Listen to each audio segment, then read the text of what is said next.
Kisha utakuwa napokea taarifa hiyo baadaye.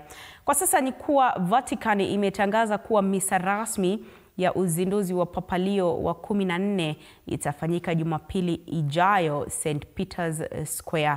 Misa hii itakuwa ni ishara rasmi ya kuanza kwa utawala wake wa kipapa na itahudhuriwa na viongozi kutoka kote duniani.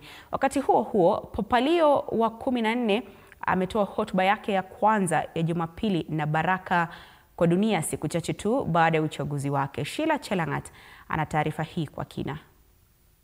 Elfu ya waumini walikusanyika katika uwanja wa St. Peter's Square, ujumbe wa kwanza wa Jumapili wa Papa Leo 14, Papa wa kwanza aliyezaliwa Marekani, wakiwa wengi wa matarajio. Tendo cha kwanza cha Papa Leo hadharani kama Papa Jumapili hii haikuwa misa tu, bali ilikuwa ibada ya mchana, kitamaduni ikifahamika kama Regina Caeli, ambapo Papa aliwapa waumini baraka. Mai più la guerra.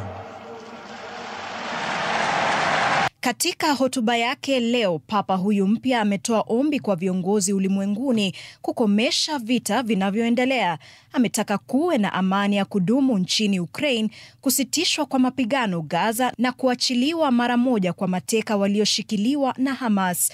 Pia alikaribisha kusitishwa kwa mapigano hivi karibuni kati ya India na Pakistan, akiomba kwa kile alichokiita miujiza wa amani. Mapema hii leo Papa alihudhuria misa katika kaburi la Petero, akisisitiza kuendelea kwa imani na utamaduni katika moyo wa kanisa Katoliki. Umati ulipoungana naye katika maombi, Papa Leo aliomba msaada kwa Bikira Maria, akiomba mwongozo wake anapoanza upapa wake. Vatican imetangaza kuwa misa rasmi ya utangulizi wa Papa Leo wa 14 itafanyika Jumapili ijayo mjini St. Peter's Square, viongozi kutoka kote ulimwenguni wakitarajiwa kuhudhuria. Sheila Chelangat, runinga ya TV47.